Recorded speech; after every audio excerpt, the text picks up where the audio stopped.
안녕하세요.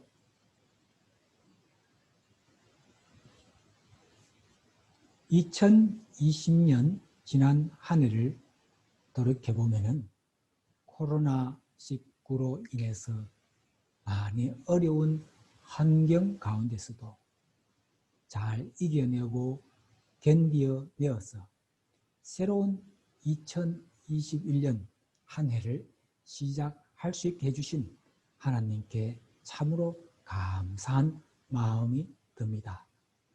2021년 새해를 맞이하여서 새로운 마음과 각오로 새해 계획들을 세워보고 또 점검해보는 시점인 새해 둘째 주일을 맞이하였습니다. 지난 한 해를 돌이켜보면 얼마나 많은 기도 응답을 받아서 하나님 앞에 감사함을 살았는지 한번 생각해 보았으면 합니다. 우리는 살아가면서 이런저런 여러 가지의 기도 제목을 가지고 간절히 기도를 하면서 살아가고 있는 분도 있을 것입니다. 또 특별한 기도 제목은 없어도 그때마다 필요한 것을 간구하면서 하나님의 도움을 받기 위한 기도를 하는 분도 있을 것입니다. 오늘 말씀 전하기 전에 저는 크게 두 가지의 질문을 드려볼까 합니다. 하나는 아무리 기도를 드려도 응답이 없어서 실망하고 좌절하고 믿음 생활을 포기하고 싶거나 하나님이 계신지에 대한 의구심을 가져보신 적은 없으신지요? 둘째의 질문은 지금까지 살아가면서 하나님께 기도를 하여서 기도 응답을 잘 받음으로 삶이 기쁘고 즐겁고 감사가 넘칠 때가 얼마나 자주 있었는지요. 이 두 가지 질문에 대한 기도 응답의 여부의 그 해답을 오늘 성경 안에서 하나님 말씀 가운데서 한번 알아보았으면 합니다. 이 성경 66권은 하나님의 감동으로 성령의 이끌림을 받은 하나님의 신성한 자들 약 40명에 의해서 기록되어진 것입니다. 그래서 성경의 모든 내용은 진실되고 진리의 하나님 말씀이며 하나님의 뜻이 담겨 있는 것이 바로 성경인 것입니다. 성경에 기도하면 이루어진다는 하나님의 약속의 말씀이 여러 곳에 많이 기록되어 있음을 우리는 익히 잘 알고 있습니다. 그렇지만 그 말씀 그대로 기도했다고 생각하는데 기도 응답이 안 되어서 많이 고민하고 하나님을 원망해 보신 적은 없으신지요? 오늘 성경에 나와 있는 기도에 대한 하나님의 약속의 그 여러 가지 말씀들을 통해서 응답받는 기도는 과연 어떻게 기도할 때인지를 한번 알아보도록 하겠습니다. 우리가 기도할 때에 기도 응답의 방식에 대해서 크게 저는 세 가지로 구분을 해서 설명을 드리고자 합니다. 첫 번째는 하나님께 기도 드리실 때 쉽게 응답을 받는 경우입니다. 어떻게 무엇을 위해서 기도하면 응답이 잘 이루어지는지 성경 말씀을 통해서 함께 알아보도록 하겠습니다. 오늘 성경 본문 말씀 요한복음 15장 7절에 너희가 내 안에 거하고 내 말이 너희 안에 거하면 무엇이든지 원하는 대로 구하라. 그러면 이루리라고 말씀하셨습니다. 응답받는 기도의 첫 번째 조건은 너희가 내 안에 거하고 또 내 말이 너희 안에 거하면이라는 조건이 우선입니다. 즉 우리의 생각과 행동과 삶이 주님과 함께 하여야 하고 그리고 주님의 말씀이 우리들의 마음속에 항상 함께하고 우리의 삶이 말씀 가운데 살아가면서 기도하라는 것입니다. 포도나무 가지가 열매를 많이 맺으려면 포도나무에 그 가지가 달려 있어야 하는 것입니다. 예수님은 포도나무라면 우리 성도들은 가지인 것입니다. 그래서 우리 가진 우리가 포도나무인 예수님을 떠나서는 가시를 맺을 수가 없는 것과 같은 원리인 것입니다. 그러니 기도 응답의 첫째 조건은 나 자신이 예수님과 함께하고 예수님의 말씀이 내 마음속에 자리 잡고 있어야 한다는 것입니다. 그리고 우리의 기도의 결과로 그 열매를 많이 맺음으로 말미암아 궁극적으로 하나님 아버지가 영광을 받을 수 있는 기도 제목을 드리면 응답이 잘 이루어진다는 것입니다. 그리고 요한 1서 15장 14, 15절에 그를 향하여 우리가 가진 바 담대한 것이 이것이니 그의 뜻대로 무엇을 구하면 들으심이라. 우리가 무엇이든지 구하는 바를 들으시는 줄을 안즉 우리가 그에게 구한 것을 얻은 줄로 또한 아느니라고 하였습니다. 기도할 때 때로는 하나님의 뜻은 안중에 없고 나의 뜻대로 나의 욕심대로 기도하고는 기도 응답이 안 된다고 실망해 본 적은 없었는지요. 기도할 때 나의 뜻대로 하는 것이 아니라 하나님의 뜻에 합당한 것을 하였는지를 잘 생각해 보아야 합니다. 하나님의 뜻대로 기도하면 하나님께서 잘 들으시고 잘 이루어 주시는 것입니다. 기도 응답을 쉽게 받기 위한 조건을 다시 한번 정리해 보겠습니다. 우선적으로 기도하기 전에 나 자신이 먼저 예수님 안에 거하고 그리고 말씀이 나의 마음에 함께하면서 나의 뜻이 아니라 하나님의 뜻에 합당한 기도를 하고 또 구하는 것이 나의 욕심에 사용하는 것이 아니라 하나님의 영광을 드러내기 위해서 사용되기를 바라면서 기도한 것을 이미 받은 줄로 믿고 의심하지 않고 기도할 때 하나님께서 쉽게 응답해 주시는 것입니다. 앞으로 기도하실 때에 이와 같은 조건으로 기도하여서 기도 응답을 잘 받아서 신앙생활이 즐겁고 기쁘고 감사가 넘치는 삶이 되시기를 간절하게 소망하며 바라겠습니다. 아멘이시죠? 두 번째 기도 응답이 천천히 되는 경우입니다. 위의 조건대로 기도했는데 기도 응답이 오지 않고 기다리고 또 기다리다가 늦게 응답을 받는 경우도 있습니다. 그것은 왜일까요? 그것에 대한 성경 말씀 요한복음 11장 1절 8절에 나와 있습니다. 예수님의 발에 향유를 붓고 머리털로 예수님의 발을 씻기던 마리아의 오라비 나사로가 병들어 죽게 되었다고 예수님께 아뢰었지만 예수님은 금방 가서 병을 낫게 하지 않으셨음을 볼 수가 있습니다.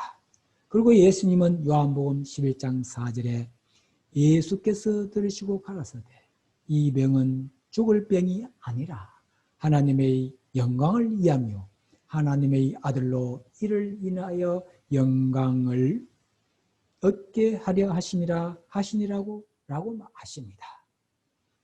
나사로는 병들었다는 이야기를 들으시고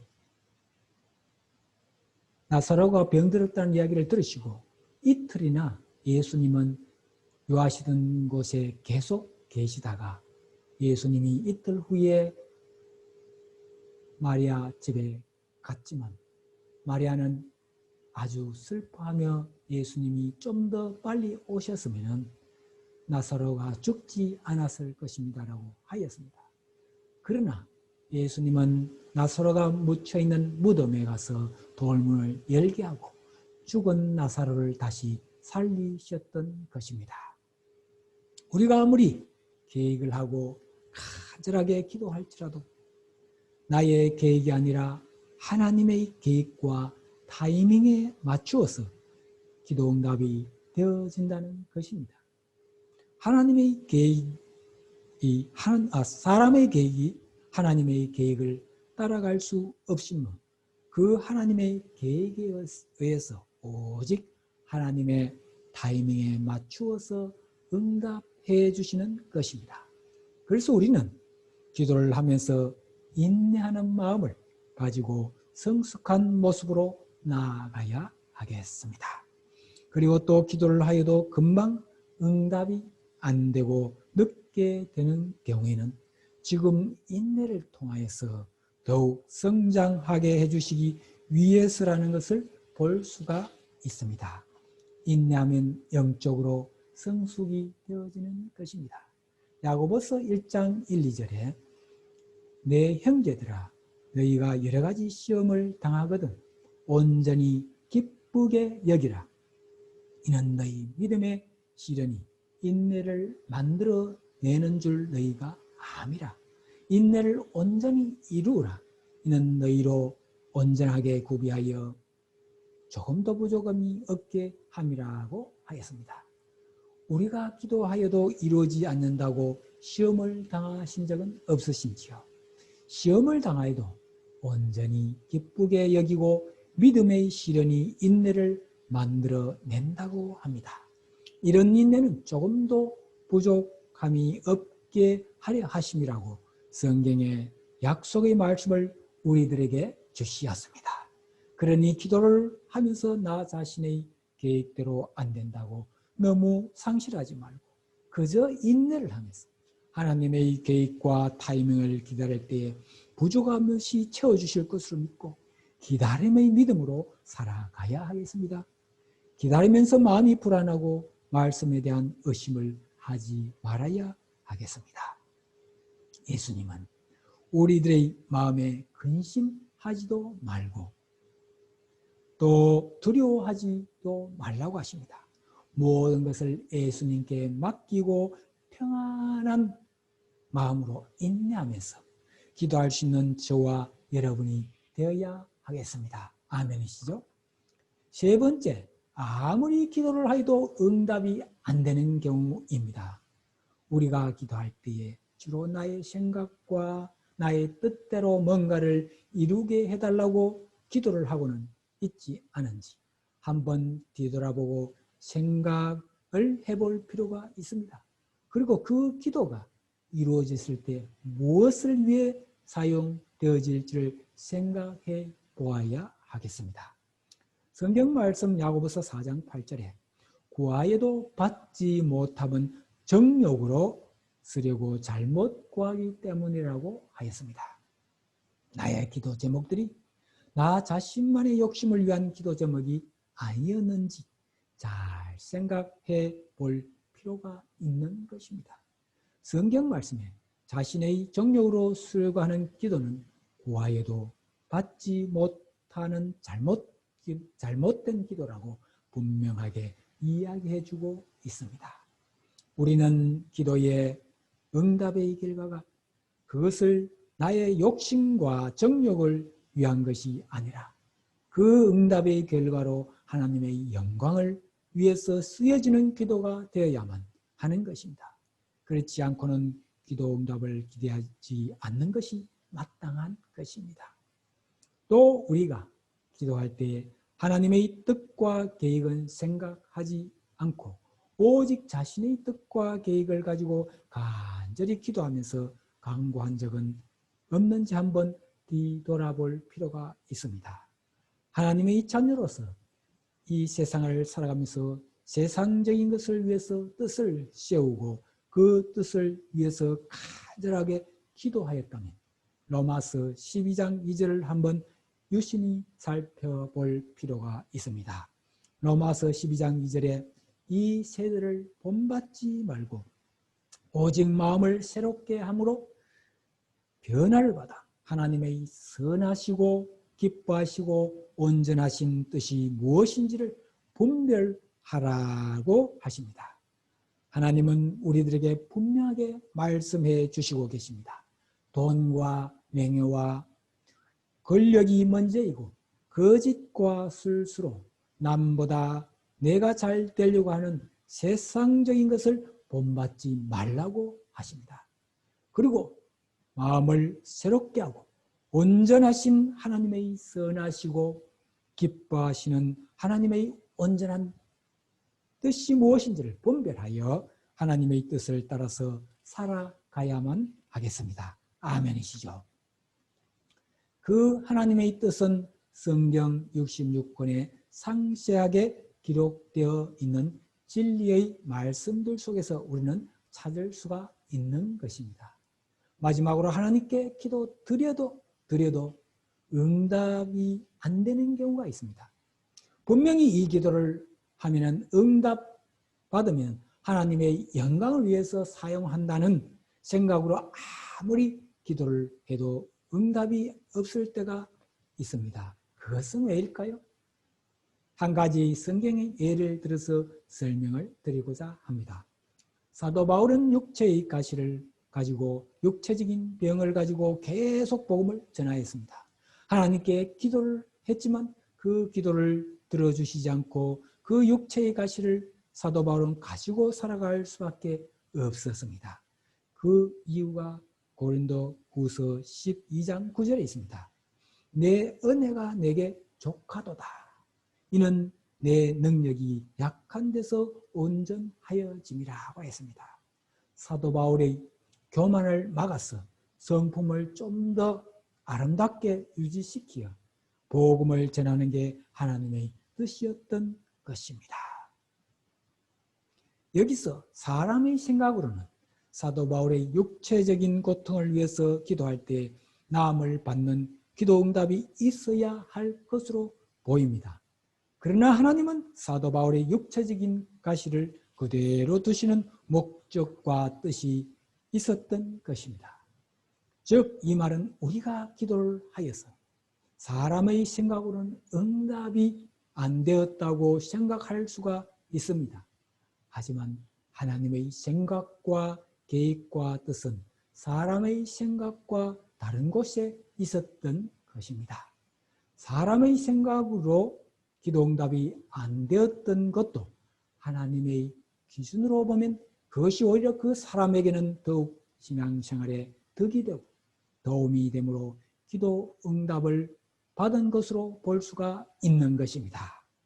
즉, 어떤 기도 제목을 두고 기도할 때에 내 기준으로 내 뜻대로 해달라고 기도하기보다는 하나님의 뜻대로 하시옵소서라고 기도한다면 그 기도 제목이 이루어져도 또 이루어지지 않아도 모든 결과를 하나님의 뜻으로 받아들인다면 우리의 마음이 평안하고 또 늘 감사가 넘치는 삶으로 변화가 될 수가 있겠습니다.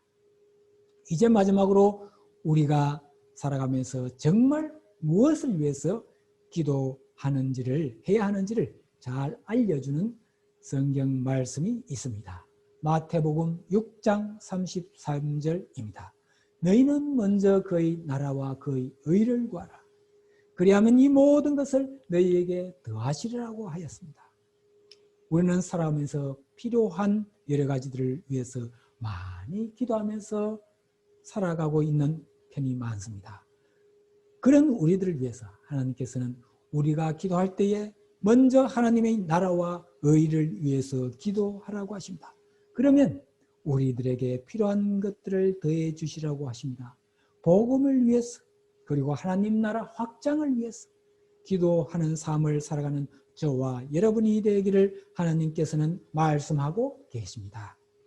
이제부터 우리는 기도할 때 세상적인 물질이나 어떤 것을 좀 더 달라고 기도하기보다는 하나님의 나라와 그의 의 그리고 하나님의 영광을 위한 기도 또 복음을 전한 이를 위한 기도의 제목들이 우리의 기도 제목들이 되어서 기도 응답의 여부를 나의 생각으로 또 판단하는 것이 아니라 하나님의 생각과 뜻에 모든 것을 맡기는 삶을 살아가므로 더욱 평안하고 즐겁고 복된 믿음 생활을 하는 저와 여러분이 되시기를 간절하게 소망하며 바라겠습니다. 아멘이시죠? 2021년 새해를 맞이해서 새해의 기도 제목을 한번 적어보고 새해의 각오와 다짐을 글로써 적어서 날마다 보면서 기도하는 삶이 될 때에 새해는 더욱 보람되고 기쁨이 넘치는 삶이 될 것으로 봅니다. 이제 마지막으로 제가 여러 가지 책을 읽고 참조하여서 적은 새해 신앙 지침 10가지를 소개해 드리고자 합니다. 에브라함 링컨과 어너맥 스탠리 캠 이분들의 삶을 다룬 책들을 참조하여서 신앙 지침 10가지를 적어보았습니다. 하나, 나는 하나님의 영광을 높이는 삶을 추구한다. 둘, 나는 나의 뜻이 아니라 하나님의 뜻에 순종할 것이다. 셋, 나는 항상 감사하는 삶을 생활화하겠다. 넷, 나는 하루의 시작을 기도로부터 출발하겠다. 다섯, 나는 주의를 거룩하게 지키며 예배 생활에 힘쓸 것이다. 여섯, 나는 항상 나의 도우심을, 하나님의 도우심을 의지할 것이다. 일곱, 나는 형제를 사랑하고 이웃을 사랑하라는 주님의 명령을 실천할 것이다. 여덟, 나는 하나님의 선한 사업, 선교를 위하여 늘 힘쓸 것이다. 아홉, 나는 나의 자녀들에게 하나님 말씀 중심의 삶을 살아가도록 늘 기도하겠다. 열, 나는 나를 통하여 많은 사람들이 예수님 믿는 마음이 들도록 하겠다. 이렇게 10가지 신앙 지침을 적어보았습니다. 다 함께 기도 드리시겠습니다. 하나님 아버지, 오늘 새해 두 번째 주일을 맞이해서 함께 기도 응답에 대해서 말씀을 나눌 수 있게 해주시어 진심으로 감사드립니다. 새해는 저희들의 삶이 나의 생각과 계획보다는 하나님의 뜻과 계획에 합당한 삶을 살 수 있기를 소망합니다. 그리고 좀 더 하나님의 영광을 더 높이고 하나님 나라와 의를 위한 삶과 기도를 할 수 있는 저희들이 될 수 있게 도와주시옵소서. 그래서 저희들의 삶이 더욱 즐겁고 기쁘고 감사가 넘치는 삶이 될 수 있기를 소망하면서 간절하게 기도드립니다. 이 모든 간구 거룩하신 주 예수님 이름으로 기도드려옵나이다. 아멘. 감사합니다.